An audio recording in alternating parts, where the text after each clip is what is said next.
Hello and welcome to the latest episode of Name on the Trophy Manchester United podcast and YouTube channel, hosted by me, Dominic Booth. Once again, I'm joined by my confidant, Alex Wylie from Sabr Sports, here to dissect the January transfer window and a pretty mad deadline day. Alex, how are you? Yeah, I'm really good. How are you? Very good. Did you enjoy the Sky Sports yellow ticker of deadline day, or did you not get involved? I had it on in the background. I don't get too wrapped up in it because it gets quite repetitive. It's more like the big headlines that you look out for. But yeah, it was a good deadline as far as they go. Yeah, it really was. There was lots of deals, and even Manchester United managed to get one over the line, which was a nice surprise for a lot of fans hoping for a midfield signing in the wake of Christian Eriksen's injury and Donny van de Beek's injury slightly earlier in the season. Marcel Sabitzer has arrived at United. Alex, quick rundown of his career looks quite impressive, and fans are fairly excited about what he may bring on loan, obviously from Bayern Munich until the end of the season. What do you think of Sabitzer? What do you make of this loan signing? Just first of all, I think United have made it to replace Eriksen whilst he's injured. My questions are whether he is a like for like with Eriksen. So like earlier on in his career, he played as a winger. He then played as more of an eight. And what I find difficult to work out is if he still has that attacking creative side to his game. Because at Bayern Munich, the last year or two, he's almost profiled as a defensive midfielder. His progressive passes, his through balls have gone down a lot, and his defensive output has gone up a lot. And I don't think United are bringing him in to be that defensive player. That's Casemiro's role. They're bringing him in to replace the injured Eriksen. So I'm a little concerned as to whether he's the player they think they're getting and whether he's still capable of doing that. yeah. What I know about Sabitzer is that he is quite versatile, and I think he has played a multitude of roles, especially for RB Leipzig. I think he played often as number 10. He was obviously the captain there and quite a talismanic figure.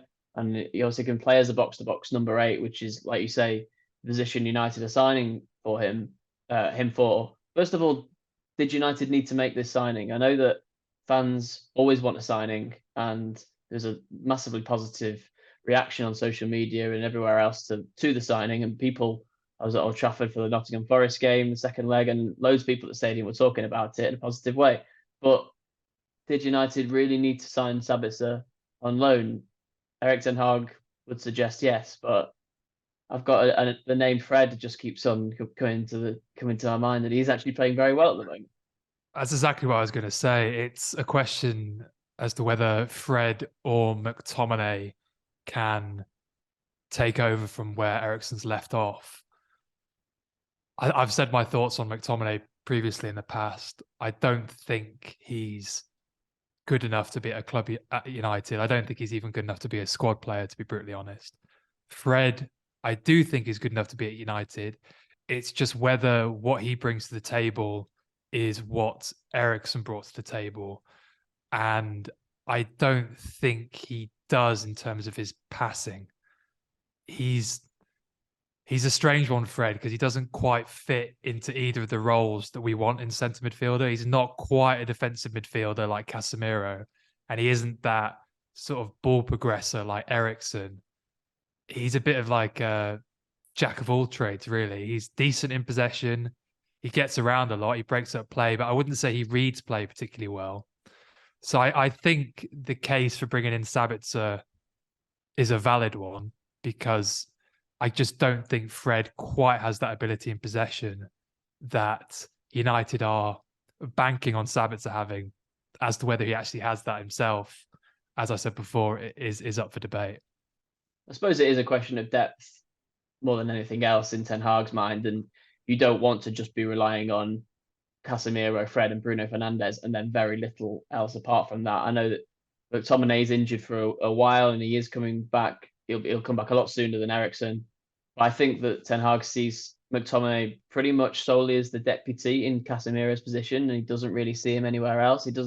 He's never really played him in that number 8 role, which I kind of think might be actually McTominay's strength more than the number 6 role, because I think McTominay can get forward. He's got good shot on him. He carries the ball fairly well. But clearly, Ten Hag wants an option in the 8 role, and it's going to be either Fred or Sabitzer in that role for the foreseeable future. Yeah, just bringing it back to McTominay, his skill set is quite odd because he gets around the pitch well. He's not particularly good in possession. He tends to hide in possession, if I'm brutally honest. And then the one thing I think he has in his arsenal that maybe other players don't is in the final third, he is quite good at getting a shot off and every now and then getting a goal. So I think you're right. I don't think he's a 6 either. I don't know what he is, which is maybe part of the problem. Yeah.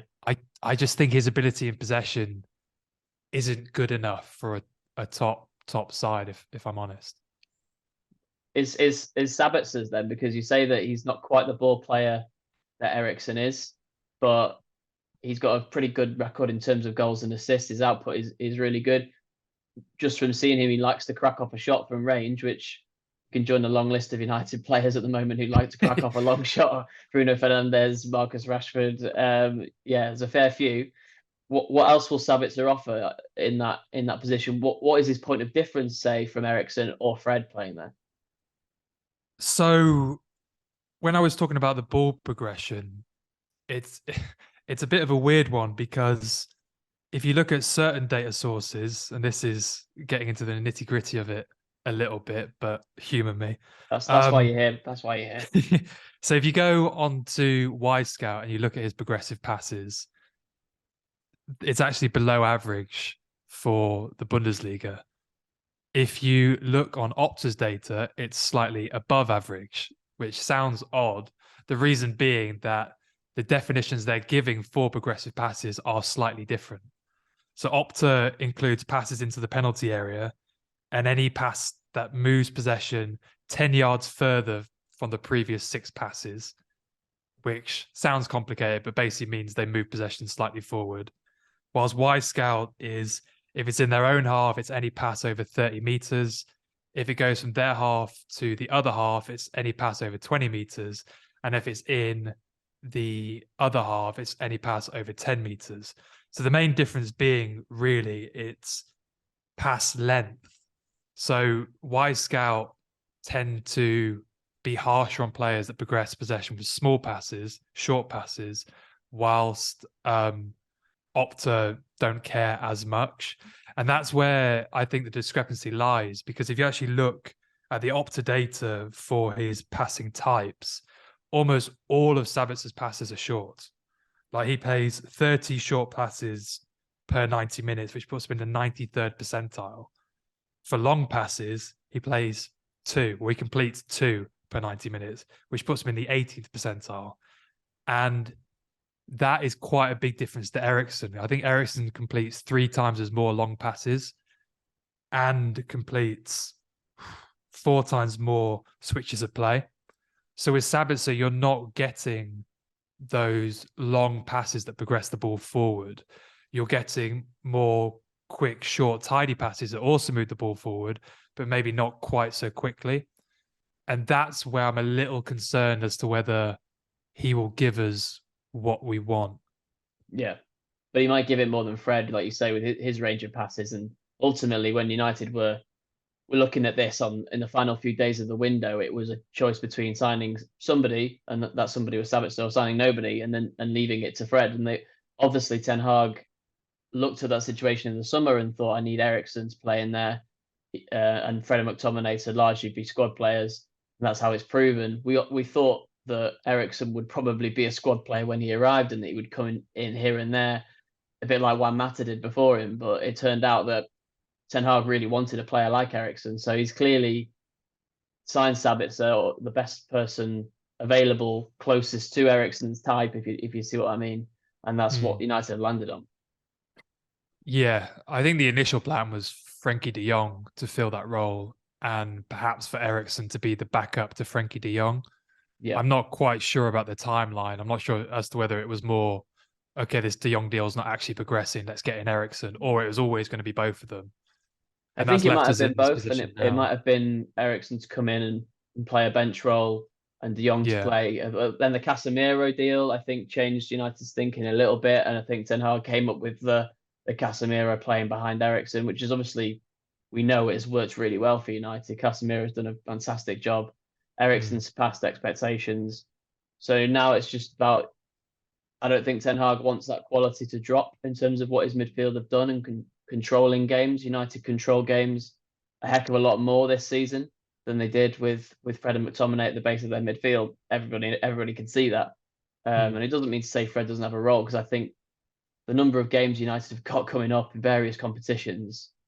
There's no way that Fred doesn't have a big role to play. I mean, we're just speaking on the back of him scoring 2 and 2, so he's clearly got something to offer. Yeah, Fred definitely has something to offer. I think United fans, it's a bit like Marmite with Fred. Some love him, some hate him. Yeah, I we know what don't camp I'm think, in there. yeah, I know what camp you're in. And I think I've got one foot in that camp. Um, I think Fred doesn't fit what we want in our usual 11, but will fit in for certain game situations and against certain opposition. Say against like a Manchester City where you need someone in midfield who can do a man marking job, almost like Ander Herrera on Hazard back in the day. Because if you look at Eriksen, his defensive output is zilch. I mean, we're talking like fifth percentile or something. He does nothing. So that when you have games against City where you know you're going to be sitting off, you know that certain of their players need to have pressure on them all the time. Those are the games where you're going to be quite thankful that Fred's in the squad. So I agree. Fred definitely has a role at United.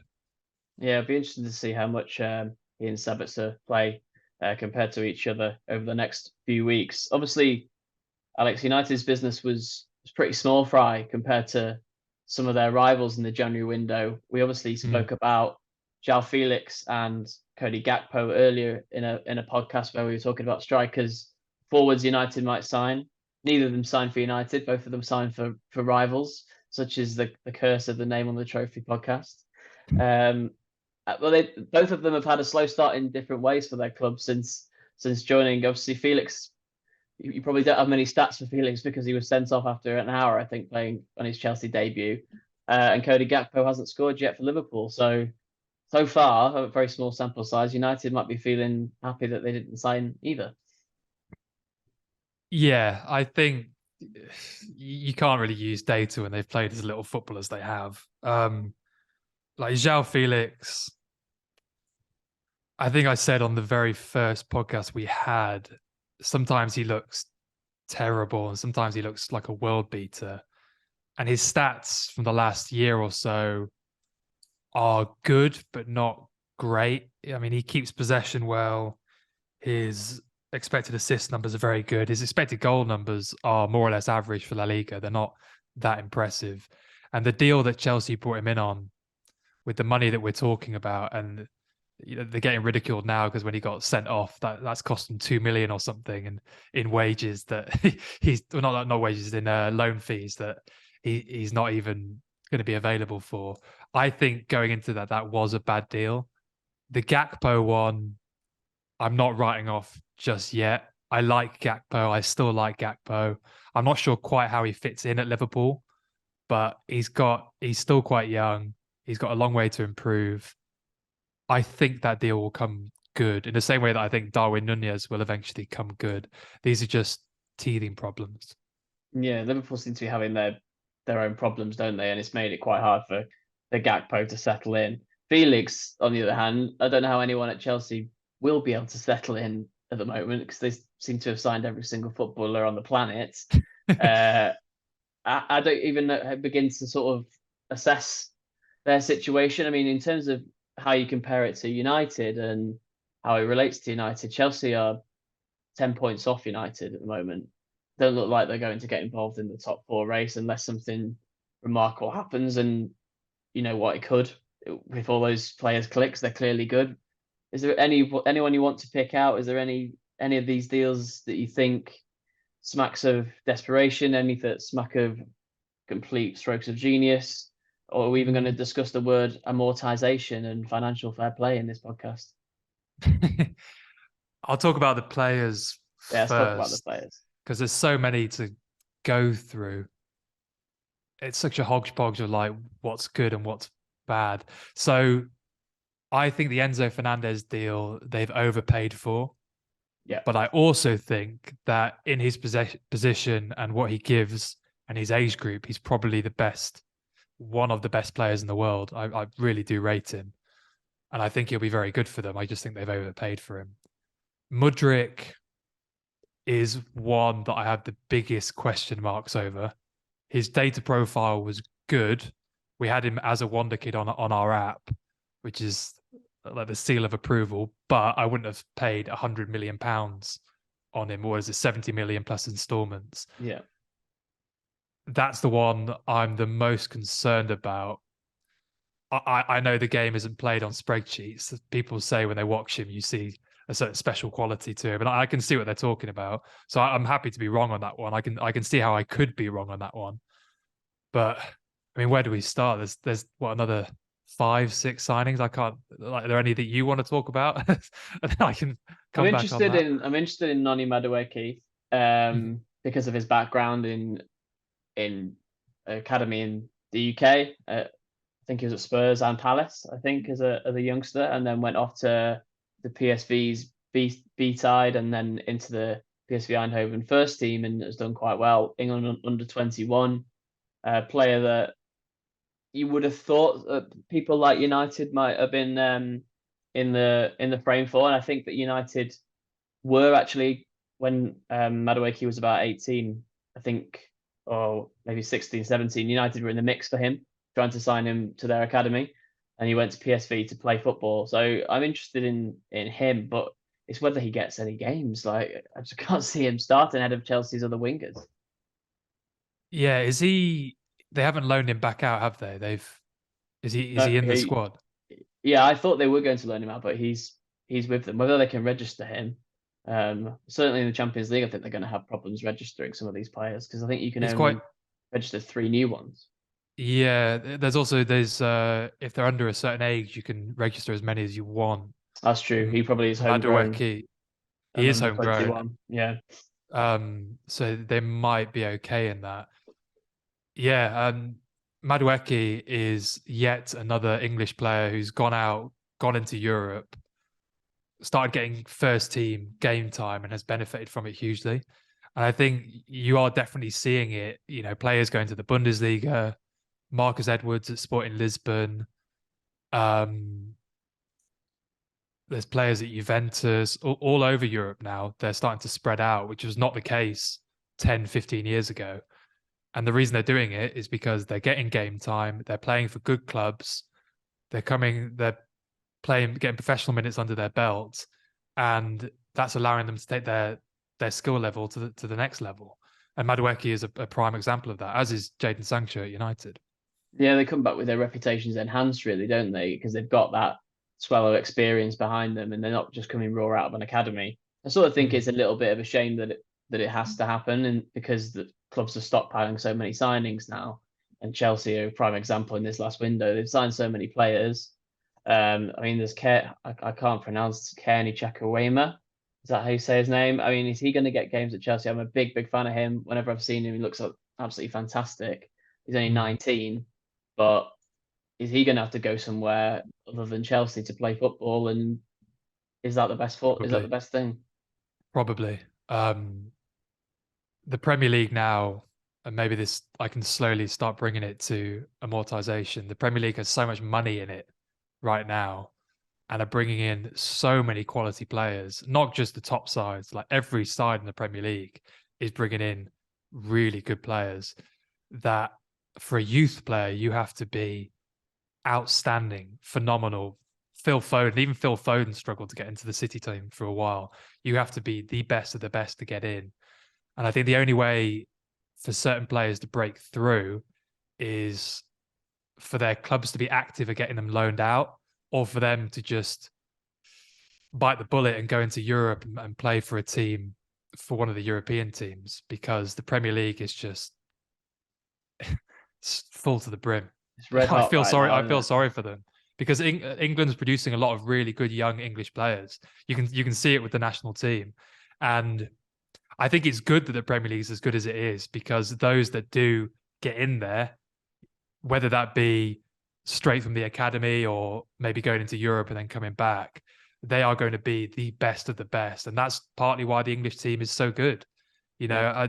a lot of people think that having more English players playing in the Premier League is better for the national team. I don't think it is. I think the higher the standard, the higher you raise the bar, the players that can actually get over that bar are going to be the best of the best, and that can only benefit the national team as well. Yeah, I think that argument is slightly flawed. You want the most volume of English players playing at the highest level possible, and wherever that may be, you just want them playing, and eventually they might reach that level where they are in these Premier League top six sides. And I know a lot of clubs now have buyback clauses, and like you say, they loan them straight out, and then they come back, have improved themselves. I'm sure that'd be the case with a lot of these players that we're talking about.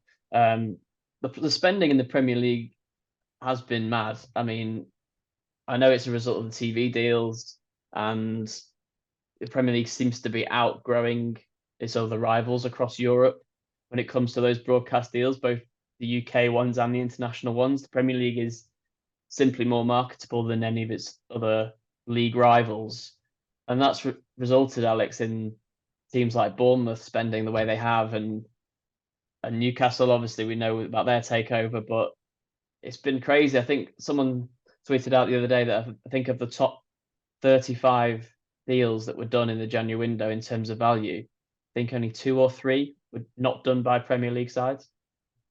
It's crazy, and it's getting crazier. So you're talking about the TV deals. I think that's the main driver for this sort of expenditure, and it's not the domestic TV deals; it's the TV deals to all over the world that are bringing in real money. I mean, if you talk to other sports leagues, the idea that your domestic TV deal is less than the actual deals that you're doing like elsewhere in the world is crazy. And you talked about the sort of transfer fees that are getting spent. So I quickly, just before this podcast, sort of summed up how much was spent in the other main European countries. So in La Liga, or Spain as a whole, roughly 35 million was spent in total, which was eclipsed by Southampton, Bournemouth, Arsenal, and Newcastle, which is mind-boggling. 48 million spent in Italy, again eclipsed by those four teams. 71 million spent in Germany, and in France, which was actually in second place, believe it or not, 140 million. Chelsea spent more in this window than those four countries combined. That Enzo Fernandez deal was more than 3 times what was spent by every club in Spain in totality.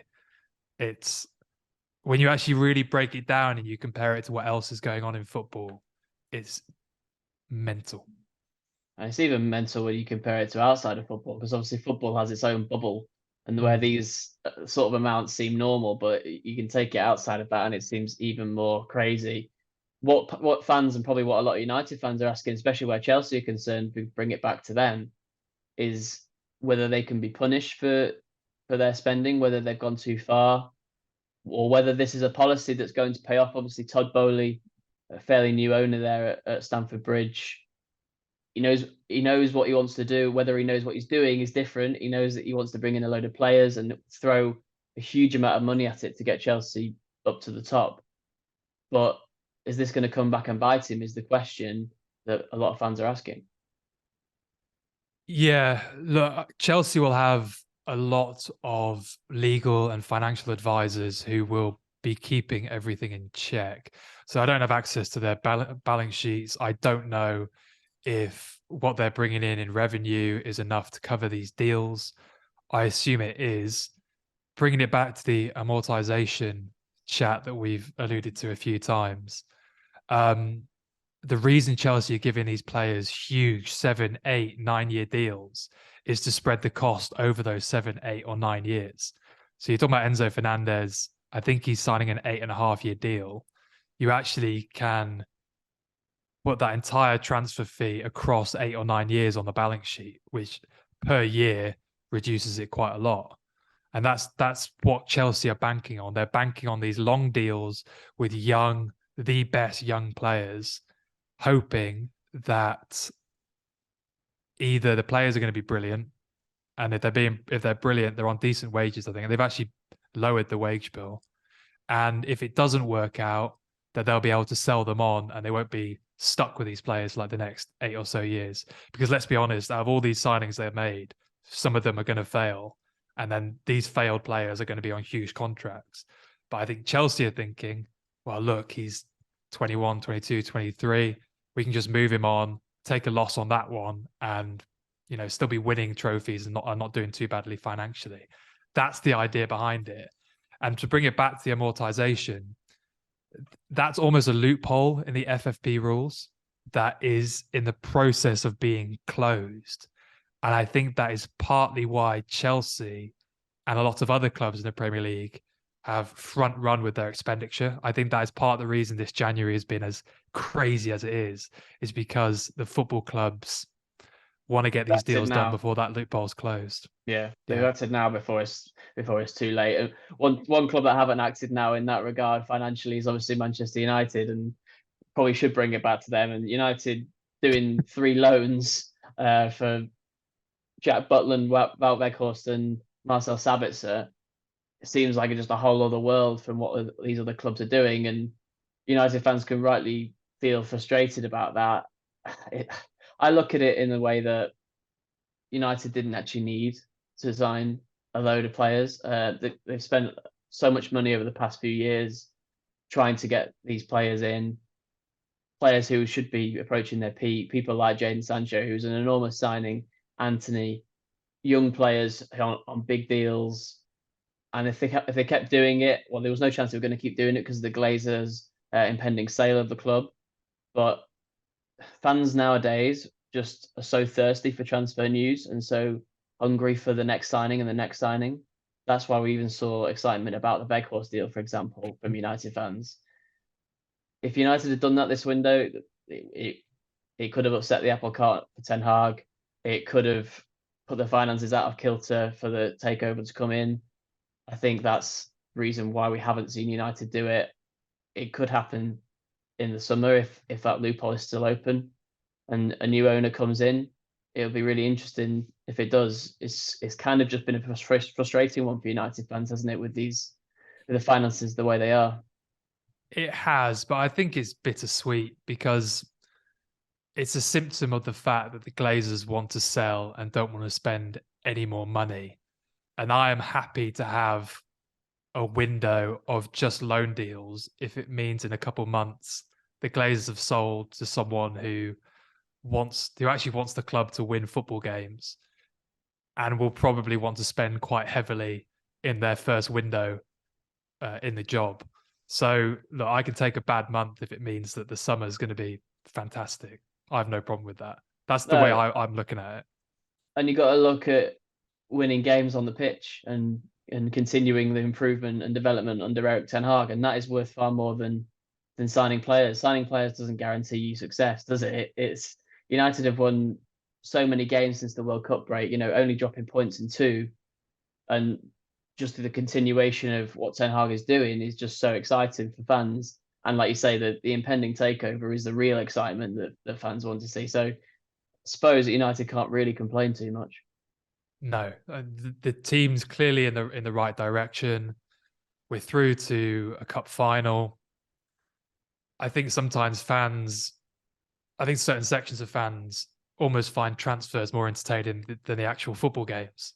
Yeah. We almost need to take a step back and just appreciate that United are in the right direction.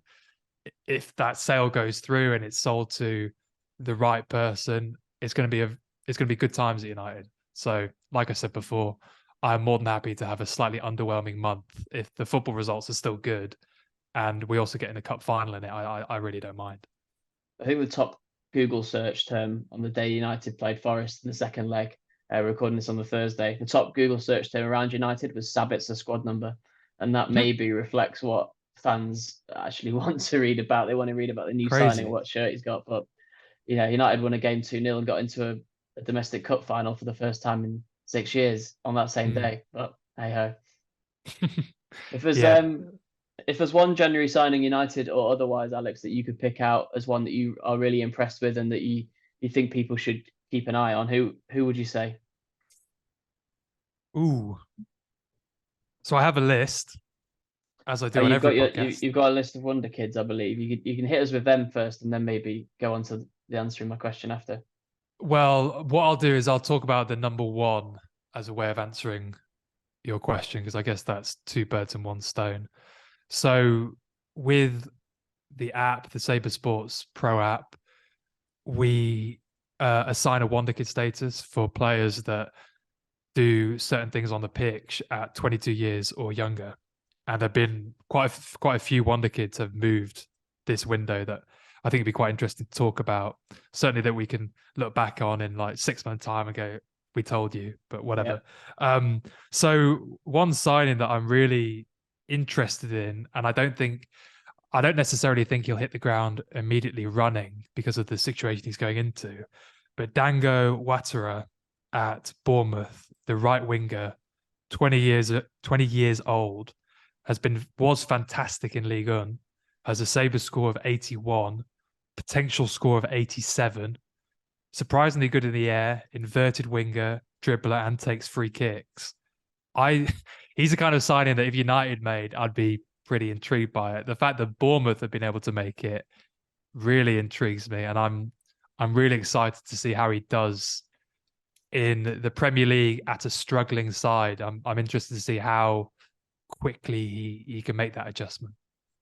Yeah, it's a really interesting one. I think he's just played once or twice for Bournemouth so far. I think he got a lot of praise for his debut.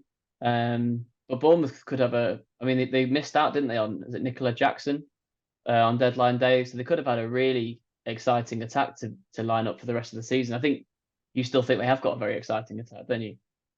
I think the signings they've made this window have been super interesting. It's almost to a point in which I was asking myself, like, have they got access to the back end of the app that I have? Because every signing they were making was a signing that our app rates pretty highly. You're not moonlighting for Bournemouth on the side, are you?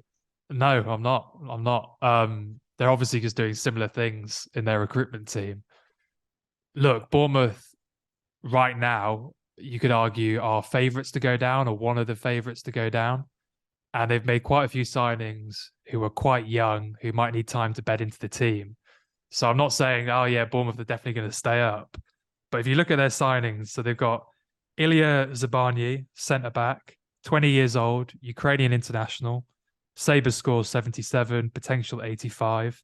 They've signed Hamid Junior Traore from Sassuolo, left winger, 22 years old, Sabr scores 77, potential 81.